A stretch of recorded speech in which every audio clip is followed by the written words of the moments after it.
So welcome to All the Powerhouses, our business success stories series of interviews where we discuss with local business leaders, their backgrounds, their successes and challenges, and what's really driving them forwards. And today I'm delighted that we have back with us David McKee, who's founder at Slingshot Simulations. So David, firstly, thanks for coming back on board. If you'd be kind of maybe just to start by introducing yourself and Slingshot, what you do and how you help people, that would be wonderful. Oh, brilliant. And it's a pleasure to be back. It's been a while. So yeah, my background. So I'm a trained software engineer and PhD. I'm also a guest lecturer at Leeds and Oxford universities on digital twins. And I founded Slingshot back in 2019. Slingshot really was all about democratizing data science, helping our cities and places and people become better equipped for the challenges of net zero and planning that and processing that. So Slingshot's been on a great journey over the last 3.5, nearly 4 years doing that. And we've been privileged. I also work with the software standards bodies as well. And I'll come on to some of that, I'm sure, a bit later. But that's hopefully a very soft introduction there to myself. Brilliant. Thank you. And we spoke together last year, and I'm keen to know, I believe there's been quite a lot of changes over this last sort of 12 months or so. So what's changed for you in the business since we last spoke? So the biggest thing is Slingshot Simulations and I. So we raised a Series A venture round, which closed at the beginning of January. It was a great way to start the year. Though a note to anybody who's trying to move house at the same time as raising funding, bad idea. It makes it very stressful. Don't move house on the same day that you need to sign legal documents. You don't have any internet. So we raised a Series A fundraising round of £3 million backed by Mercia, Northern Gritstone, which closed there on this, I think it was 6th of January. And we were featured in the Times. This was Northern Gritstone's first investment in the Leeds area, which was a big win for them. If you're not familiar with the fund and you're in deep tech, I'd highly recommend looking them up. Huge investment fund there. And then kind of from there, we've been growing the commercial team and moving forward really quickly in terms of growing that and going to market really aggressively in terms of local authorities and cities and so forth. Wonderful. And I know you've had significant growth over time. I don't know in terms of number of people. I seem to remember. Well, I do remember last time we spoke. I think you'd gone from 5 to 17 people in fairly short stop. You did say at that point you won't be recruiting anymore, but I suspect you probably did. So in many ways, we actually didn't recruit very many more. We were in a very good position to grow quickly. We did bring on one more senior software engineer. Who started in January, and kind of it's been staying relatively stable. We're now looking at growing some of the team a bit further, now with kind of market traction and so forth. But it's then also, as we've raised that fundraising and as we look to accelerate our growth, it's been about changing some of the senior management for that next stage of the business. And actually, to that end, one of the big changes that's been happening at Slingshot is as the founder, it's reached the point where I'm actually now stepping back from Slingshot, which is an interesting change for myself and an interesting change for the business, but also a great one, where it's great. We're now in a position where we've shown market fit, we've proved the technology, and now I've been able to equip the team with a new CEO in place to actually go and really aggressively and in an exciting way tackle the market. And also I'm able to take some of the things that this podcast is all about and talk about market fit, roadmaps, product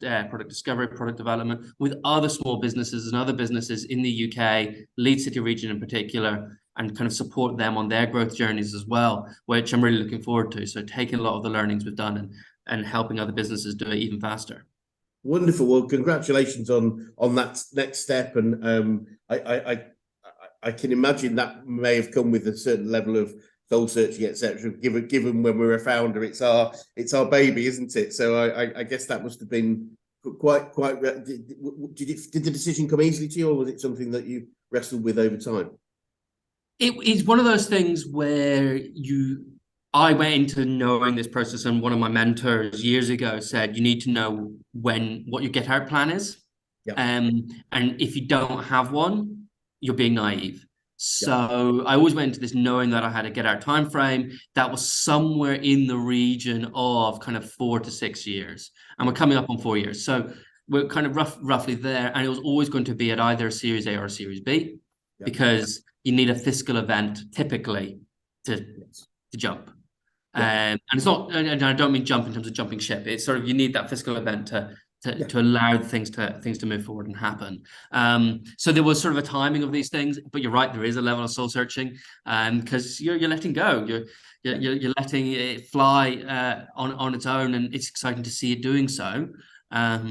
It's probably maybe more soul searching than many for us, because I can't remember, we talked about it last time, but it was both me and my wife in the business, so we're both stepping back to look at new ventures together.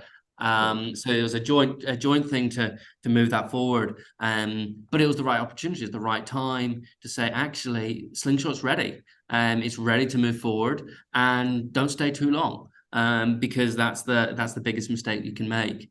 But also we look at the region here, and some of the things that Lead City region is getting attraction from the US, from Canada. There's a lot of interesting things going on. There's an opportunity to help other businesses really set up on a world stage. And one of the things that I've been privileged to do over the last year, separately from Slingshot, is I've been chairing the technology work at the Software Standards Body at OMG to set out a best practice paper in terms of building digital twins. So I've been working with the teams at Microsoft, Dell, IBM, and others, over 270 CTOs. Wow. And they've been working with to set out this best practice paper in terms of how do you build these digital systems, integrate them. But that's put us in the position where Leeds is at the forefront of that. Leeds University is at it, Nexus is there, and actually pulling that together really creates an exciting offering and proposition for other businesses in the area to really springboard forward and grow. And hopefully we won't, I'm sure we'll be still talking about London, but I'll say we won't be talking about London, we'll talk about Leeds at the centre of the UK. Brilliant. Well, that's a big purpose of these podcasts, is to highlight how many brilliant businesses we've got right on our doorsteps here in the north. So thank you for being such a shining example of that. And looking at the business itself over the last 12 months, what challenges have you faced, and what have you had to overcome? So one of the biggest things was we were delivering a software solution. That's what Slingshot was all about, was allowing this self-serve log in and could just use it just like we can all use Microsoft Office and so forth. But a lot of the problems we're tackling are inherently more complex. And there's a level of, actually, do people trust it? Right. So even though the solution can do it, but do people trust it because the software solution hasn't done it before? And that's quite a big hurdle, and I fully understand that. So one of the biggest challenges has been developing that go-to-market business model.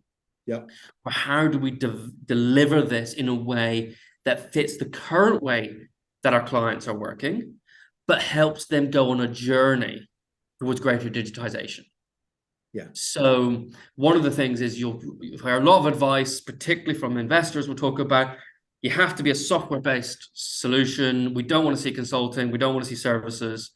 But as a startup, where do you start? You start by selling your expertise. And it's naive, but we all often enter this place of thinking that there's a cliff edge where we suddenly stop our consulting work and we sell software. It's like, well, actually, that doesn't work. There's a transition, and we probably about a year ago we made the shift in our thought process of, it's not about reducing services, not reducing our consulting work, but it's about increasing our software sales faster than we increase our consultancy work. So we look at increasing linear growth on our services work, and then we increase, hopefully exponentially, the software piece. And that's like subtle change in thinking changes how we approach our clients, how we work with them, how we build with them, and also has allowed us to develop a partnership model where it isn't necessarily Slingshot delivering the services. Great. Because that's the other thing, is who were our competitors in many ways were the incumbent consultants. Because there wasn't a software solution, so it was consultants that were brought in to do it. And that's interesting, but we don't want to be coming up against them when they could be our champions. So it's how do we allow them to be leaner and more efficient and deliver added value? So how do we become an added value offering to the existing market and help that market go on a journey? So that was probably the biggest challenge. And then the other challenge, which I think is a challenge that particularly small businesses and startups face, and is one that I'm now in kind of my new role supporting quite a few businesses on is really how do you refine your sales pipeline so that we're not pulling the wool over our eyes. You know, the example is, you know, you have 3 clients on the table that are potentially come in and they're all 50 grand a piece projects. That's not 150 grand of work. No. Because you probably won't win all 3 of them. You might win one of them. So when you actually model that and report that, you need to report that more accurately. Yes. And big, you know, your big multinationals do this really well. They have standard best practices. But as a startup, as an SME, well, you don't know best practice. Yeah. Because you're doing it and you're figuring it out as you go along. And one of the key things that I'm really excited about now is working with, you know, university spin-outs and startups and saying, right, guys, let's get this best practice, let's put it in place so that we don't make those mistakes. And one of the biggest things that I think is really exciting about a lot of the businesses in the Leeds area, and Slingshot included, is that accelerating to market means hopefully reducing an extra funding round.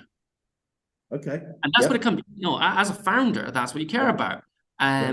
Is that, yes, you will do fundraising and you maybe do 3 rounds of fundraising. And if you can avoid or delay one of those, you end up owning more equity and your exit becomes more interesting. Yes. Because every time you go through a round, you get diluted, and that is the risk. So if you can accelerate that or delay it by 3 months, delay it by 6 months, that's the key. But then, I mean, the other thing, talking about fundraising, the final big challenge last year was it was a strange economic environment. The last 12 months has been absolutely barmy. So to that end, fundraising in that environment was fascinating. Yes. And we might, you know, there's a lot of lessons learned there, and we'll leave that for those ones for another day.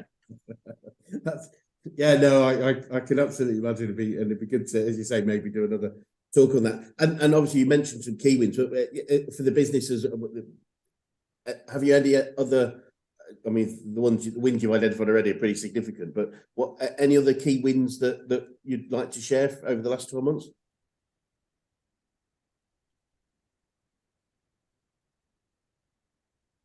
Sorry, I think you broke up there for a second. Do you want to? Oh, yeah, no, let's just read it. Yeah, no, I'm just keen to know. I mean, obviously, you've highlighted 2 or 3 very, very significant wins for the organisation and for yourself over the last 12 months. Is there anything else that you'd like to share on the win side as well as the challenge side?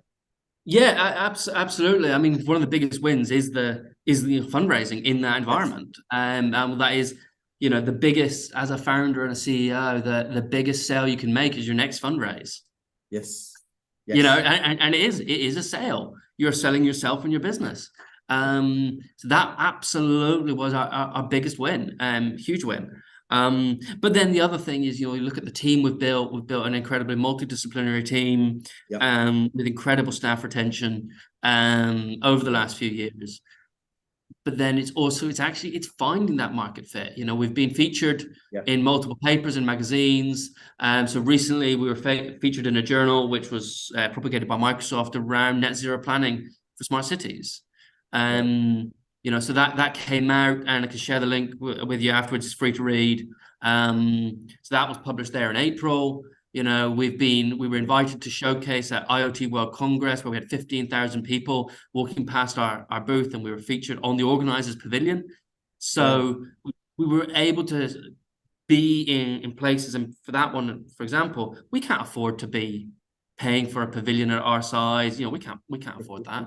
But the fact that we were invited to be on their pavilion meant we got their exposure in a way that was at the level of a multinational. So there's some really, really exciting wins there in terms of our business growing rapidly, as well as this fostering it. And the fact is, at the moment, you know, we've got a clear route to market. We've got, you know, it looks like we're gonna hit our targets, and that's the key thing. Wonderful.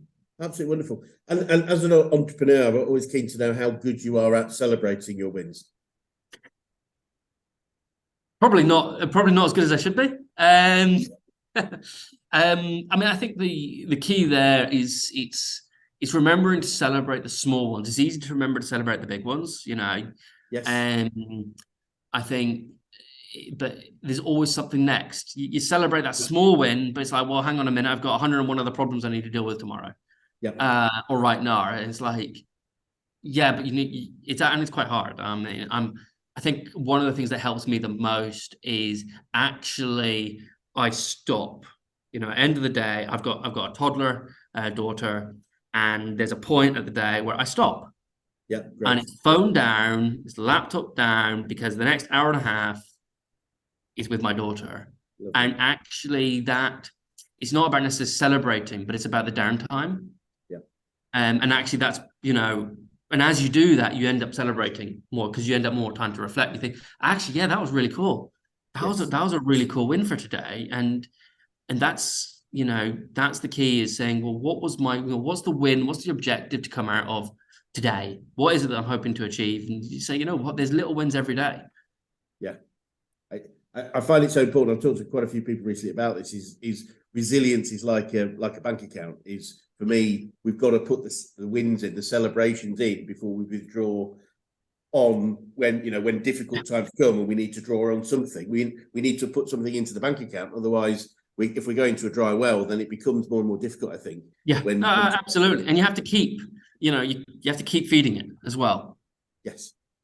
Absolutely. We in most of our management meetings, team meetings, etc., we always have either the first or last point being the celebration. Every week, everybody has to bring something that's gone well, and it can just be as I've delivered on my target. That's a win. It can just, but yeah. So it can be, as you rightly say, it can be something relatively small, but it's really important, I think, both for the leaders of businesses, but also the teams in businesses, that we are consistently saying, you know what, we're doing okay. Because I think part of that, it goes a step further, is that I think an important part of that is the network of business leaders. And I think that's one of the exciting things in Leeds and here in the building Nexus, where I'm based at the moment, and even further, kind of Bradford as well, is there's a really strong collaborative network of tech, particularly in the MySpace and tech, you know, of technical leaders, where many of us are competitors.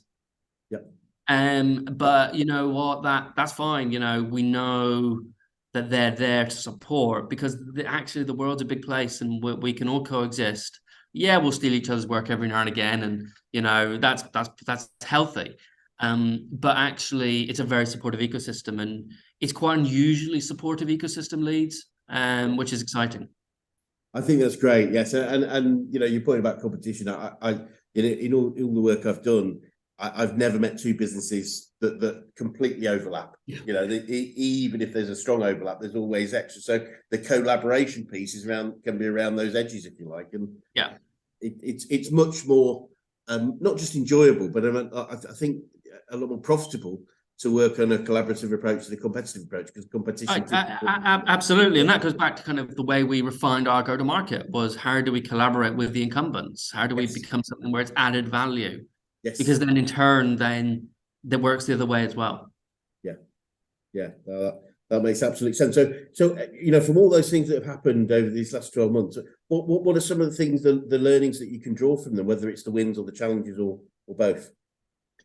I mean, the first one comes to mind is fundraising always takes half as much time again as you thought it would. You know, if you set yourself a year, it'll take 18 months. It just does. And particularly in the economic environment we've been in. So I think that's one big thing. I think the other thing is actually establishing kind of market fit, just acknowledging that it's hard, actually. Yes. There's a lot of people out there who say, well, this is the framework you can follow this standard practice, you can read the book and do your MBA or do whatever. Yeah, but that doesn't replace going and talking to customers. You know, get out there, go, try it, and fail. Fail fast, fail really fast. But also ask for help. And I think that's, you know, one of my key motivators moving forward, is actually, you know, knowing where I've been able to get help. How can I help others avoid the pitfalls I went through?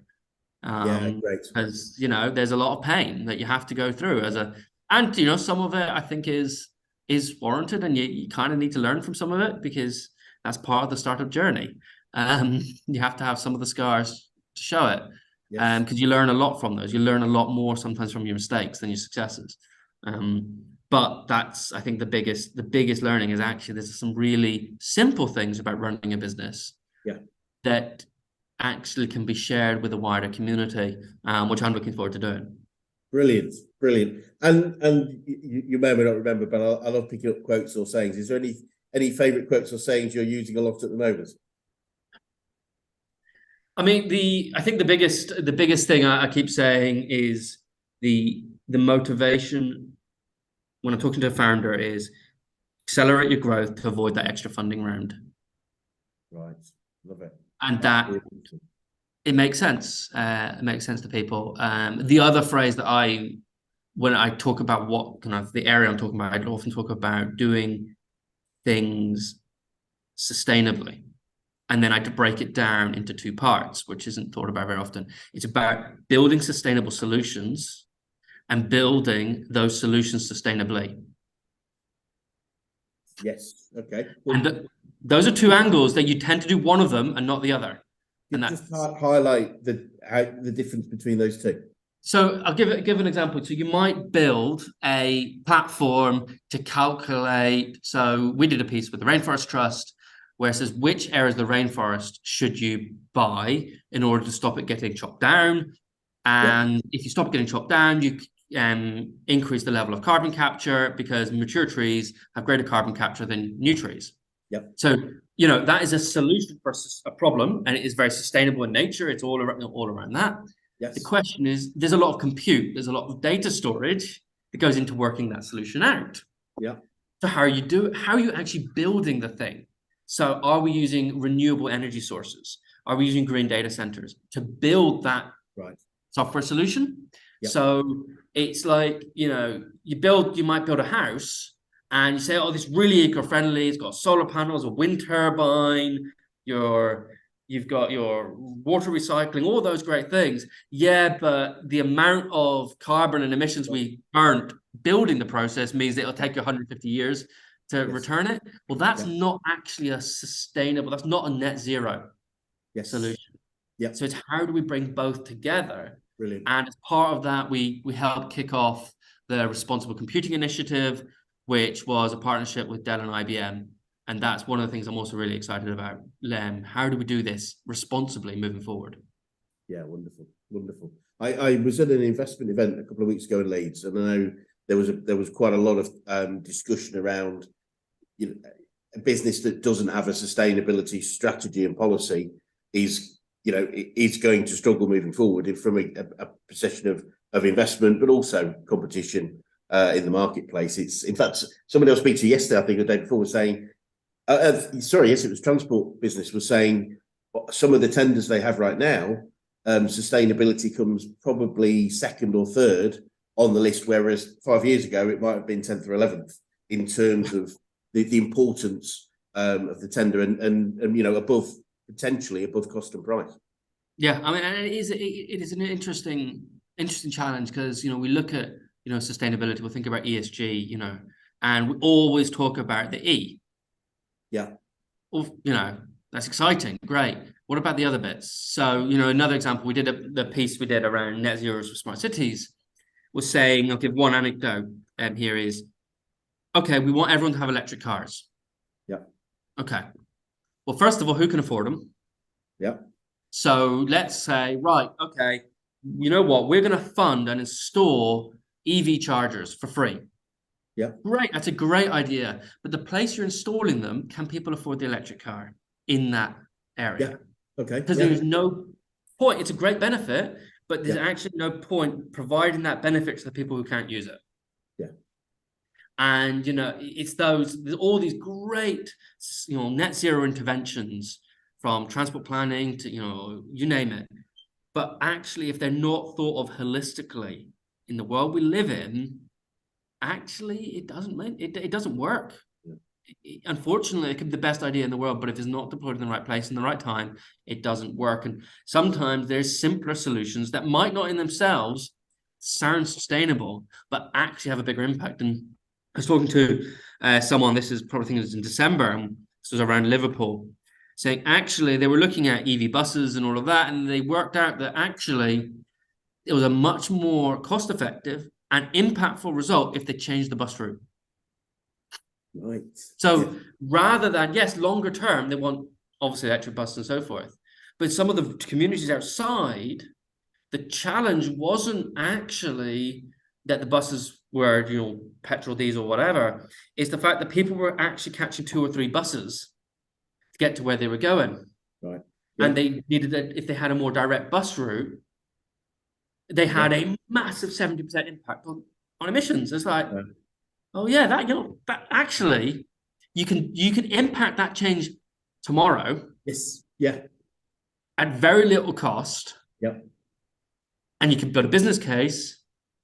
So let's do that. It's not saying we don't do the other stuff, but let's do that right now. Yeah. I mean, that's fascinating, that particular point, because I mean, I'm just thinking myself of, I probably haven't taken a bus very often for a fair time, but I would imagine bus routes have been, I remember as a student taking buses a lot, I would imagine bus routes have been the same for many tens of years, because when they were first done, they probably were reasonably effective. But I suspect lots of people, because there's always the route, the route, that's the number 6 route. Well, that would have been the route for 30, 50 years. Wow, okay, that's really fascinating. So a small change to that, looking at demographics where people are moving to, probably not so much town centres anymore, maybe outside into exactly. I mean, it's all changed, hasn't it? And it's how do you there's other things. So this is kind of gets a lot of what excites me moving forward as well is small businesses becoming more data driven to help them become sustainable. And that means if you take the example I often give is a fish and chip shop. Yes. So I live in the digital world. I very much I think digital enthusiast probably doesn't quite cover it. But you go to a fish and chip shop or a laundrette or, etc. I love my fish and chips. You wouldn't historically think of them traditionally as being digital businesses.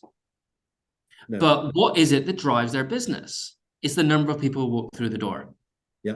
So I was working with someone a few months ago now and saying, actually, you're really struggling post-COVID because people's patterns have changed. You don't know why, but you've had a 50% drop in the number of people coming through your door.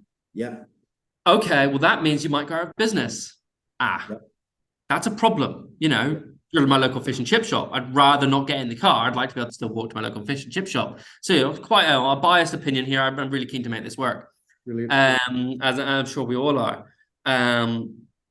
But actually, I said, let me just, I look at the data. I said, what's interesting is traffic patterns have changed. Yes. On a Friday, where you were opening at 4 o'clock, consider opening an hour earlier. Yeah. Because what you want, what is the key driver, is the number of people who are driving past or getting off the bus and walking past you because smell those fish and chips because they're queuing past you. Yes. And just accounting for that more data-driven decision-making has that ability to completely transform their business, where they've gone from being 50% down to 100% up by shifting their opening hours on one day of the week. Fabulous. And that suddenly allows that business to say, actually, we can look at other things and become a more sustainable business where we're not having to ramp up our costs, because it's that chicken and egg, isn't it? Well, our customers are going down, so we have to put up our prices, which means the customer goes down, and before you know it, they're out of business. And we've all seen that. And there's some costs that can increase and will bear, but there's limits, isn't there? Yeah, absolutely. So, I mean, I would imagine there must be quite a significant educational piece around people understanding that data can use them. As you say, I used to coach fish and chip shop myself many years ago, and the idea of talking about how data would the example you've got would be, I can't imagine the guy I work with or many people thinking that process through. So how do you get that education out to businesses or even in whole industries that wouldn't necessarily get that value yet? So, and it's hard.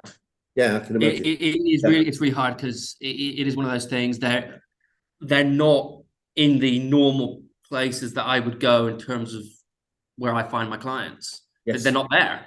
And some of them aren't, you might say, well, actually expand that out. There's a Chamber of Commerce, is a great place. But again, you're still only catching that. What I found works really well is the universities and the local authorities in terms of that reach out Yes. into the community, and saying, actually, how can we do those forums? So there's a program at the University of Leeds and Nexus called Ingenuity, which has been done in partnership with the White Rose Business Park in Morley, so in South Leeds, and that is all about engaging with the community. So there are these programs for community engagement, which are great, and actually it's piggybacking off those to say, right, actually let's bring this extra nugget in there because it has that ability to transform. Because it's one thing to walk into your local fish and chip shop where you know the proprietor or your local pizza place, and you can have that chance. Oh, actually, do you mind if I give you a hand? That's one thing. Yeah.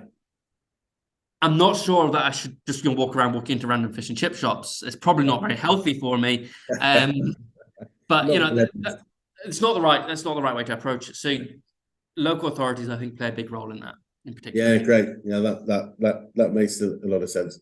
And looking back over all these changes that you've had, and especially to yourself, what else have you learned about yourself over these last 12 months? I think the biggest thing that I've learned about myself, and it's one of the reasons I'm making this transition, is that very much I'm an innovator.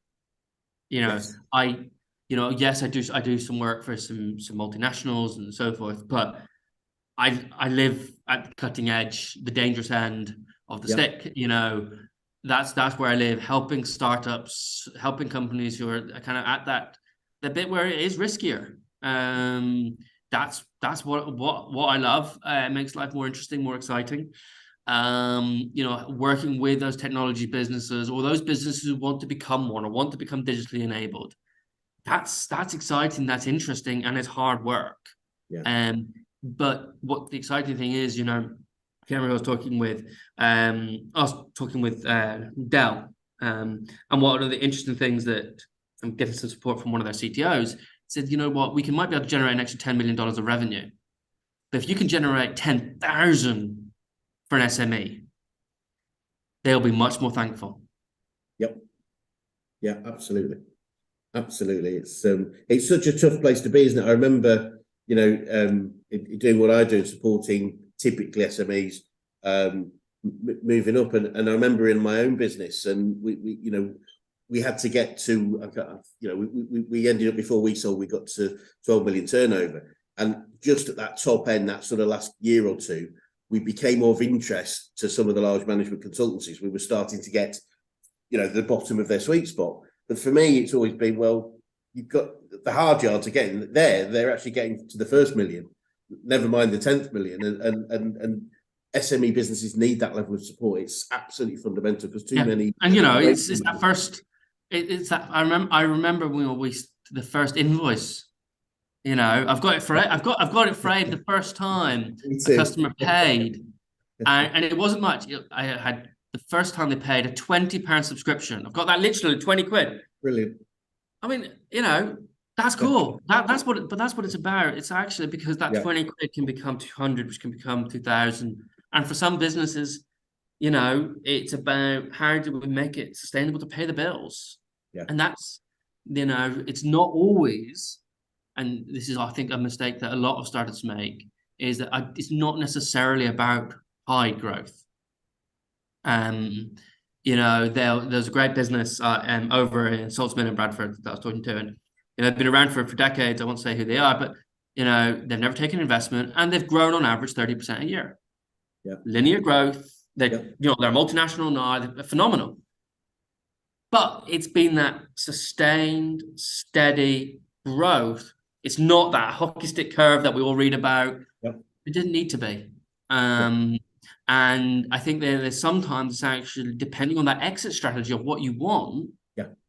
Yes. It doesn't have to be, and that's maybe something that can be quite a hard pill to swallow. Is what are you in it for? And the other thing I remember, one of my mentors that I had, this was before I started Slingshot. He said, if you're going into a startup with the expectation that it's all about making your millions, go find a job. Yeah. Because actually the risk, you might not, that's not what it's about. It has to be about the journey. And that's what it's always been about. And I'm more interested in the journey and helping others on that journey. If we make some big wins at the end of it, and hopefully Slingshot will carry on and grow and continue to be a success and continue accelerating its growth, and hopefully have that hockey stick, because that's what we've been funded to do. But it's that journey is what is exciting, and there's a lot of businesses. There's hundreds of thousands of small businesses just in Leeds, that are on that journey. Yeah, absolutely. I completely agree. I think it's, for me, it starts with purpose and passion. Is that if you don't have purpose and passion for what you want to do, then absolutely forget it. It's not about the money turns up when you attract it rather than you make it, if that makes sense. If you're chasing it, the phrase, you chase the dollar or whatever. Well, chasing always suggests it eludes you. Whereas if you attract it, it comes to you by being the person and the business we need to be. Cool. So, look, David, what's the future looking like right now? I guess for you personally, and for Slingshot itself.